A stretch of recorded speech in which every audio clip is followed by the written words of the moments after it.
और मैं सलाम करता हूँ, शुक्रिया अदा करता हूँ वहाँ की जनता को कि उन्होंने बड़े ही बेपनाह मोहब्बत के ज़रिए हमको वहाँ पे कामयाब किया, बल्कि इकबाल साहब हमारे दलित उम्मीदवार भी वहाँ से कामयाब हुए। देखिए प्रमोद साहब, ये हो ही नहीं सकता। समंदर के दो किनारे कभी एक नहीं हो सकते।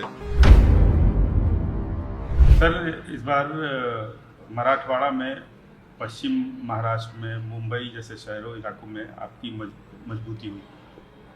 इसके पीछे वजह क्या रही? क्या आप बार बार अपनी मेहनत और अपने कार्यकर्ताओं की मेहनत की दलील दे रहे हैं?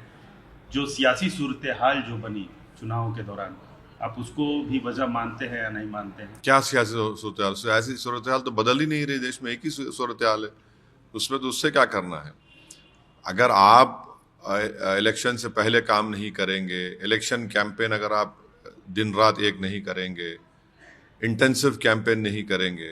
मिसाल के तौर पर औरंगाबाद में एक हमारे जो पार्टी के अपोनेंट्स है, एक माहौल बनाने की कोशिश किए, और वो पूरा माहौल उन्हीं को शिकस्त हुई। तो जब तक आप जाएंगे नहीं और दूसरे पार्टियों के गलतियों का फ़ायदा नहीं उठाएंगे तो फिर कैसा होगा। अबू आजमी के इलाके मानखुर्द में भी आप जीते हैं। हाँ, वहाँ पर 8 में से शिवाजी मानखुर्द में 8 प्रभाग थे, उसमें से 6 हम लोग कामयाबी हासिल करे।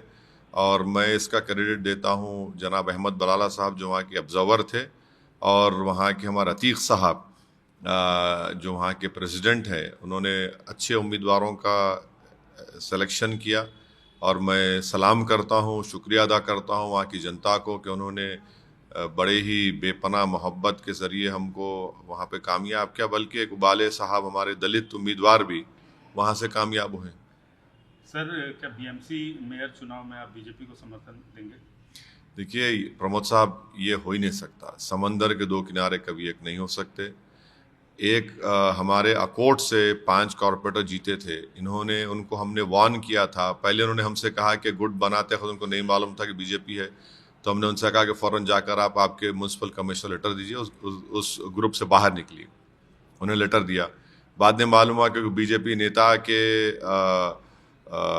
बेटे को उन्होंने कोऑप्शन में तायद की, तो इम्तियाज जलील साहब ने उनको पार्टी से सस्पेंड कर दिया। और अगर कोई भी, चाहे बीजेपी हो, एकनाथ शिंदे हो या अजित पवार हो, इनके साथ जाएंगे तो पार्टी उनके खिलाफ एक्शन लेगी। हम नहीं जा सकते उनके साथ।